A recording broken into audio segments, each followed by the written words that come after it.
Hi, I'm Raymund L Infante, a grade 12 student from UMSCOC Section A. As part of our final requirement in Trends, Networks, Critical Thinking in the 21st Century, I am going to make an opinion blog about the current trends and the political issues in the Philippines. One of the current trends I choose is about the extrajudicial killing happens in our country. Extrajudicial killing basically started from the very beginning of civilization. When the lust for power aroused, the killing began. The form of assassination. People like Julius Caesar fell victim of extrajudicial killing. During the Civil War, there is a term used, lynching. Lynching is an extrajudicial execution carried out by a mob, often by hanging but also burning at the stake or shooting. In order to punish or allege transgressor or to intimidate, control or otherwise manipulate of population of people. However large or small. Today, lynching is defined in the United States by some code of law. Any act of violence inflicted by a mob upon the body of another person. Extrajudicial killing is the killing of a person by governmental authorities without the sanction of any judicial proceeding or any legal process.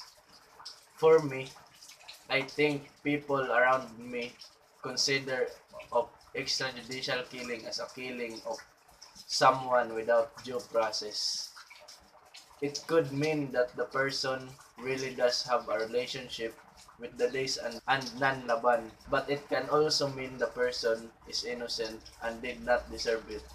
Since we all have different views, but based on my observations, drugs have ruined a lot of families, which explain why many are kind of fine with it. For me, it is not okay because it is a crime against humanity, not only dangerous but also unlawful. We all want to live in a safe society. We want to able to raise the children in a safer world. I commend the President on his mission to stamp our crime, drugs and violence in the Philippines. On the note, we are all aligned in wanting a better country. However, there has to be a way to do this. However, there has to be a way to do this while letting due process and the rule of law prevail. I remember the Latin legal phrase, fiat justitia nat fiat justitia ruat carlum, which translates into let justice be done though the heavens fall. Fair justice should always prevail, especially when lives are at stake. Human rights should be temporarily set aside. Police needs to be held accountable, now just as before, and all cases where civilians are accidentally involved should be investigated to determine if the police acted should be investigated to determine if the police acted responsibly. But I think they have an enormous backlog of crime that they previously couldn't be bothered with.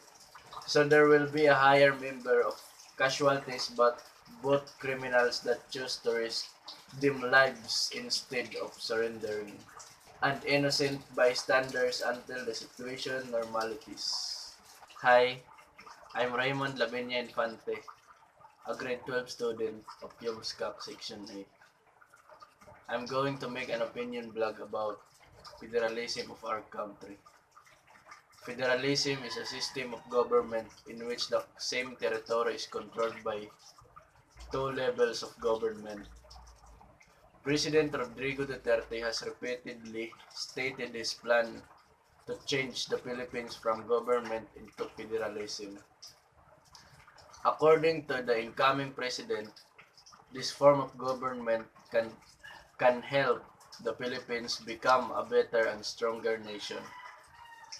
Federalism will break the Philippines into autonomous regions or states with the national government only focused on nationwide issues such as foreign policy and national defense. The states will then be broken further into local government units that will have primarily responsibility for their respective territory, safety, security, education, healthcare, transportation, culture, recreation, and business. As we all know, the Philippines is a rotting and decaying country, though other news outlets project the Philippines as a developing country. In the truth and in reality, this country is dying. We are governed by morons and idiots, and 80% of the people living in the archipelago are illiterate in one way or another. Now that I have laid down that frustration, let me expound as to why it should be implemented. If, when the regions or province are given more independence to govern their territories, create individual laws, taxes within their region, it will create a more conducive working environment for the people to improve their livelihood. Instead of concentrating all the power of Malacanang, the regions or province can work independently to find ways to enhance their economics or to protect their constituents. Federalism will allow each sovereign province to implement their own laws.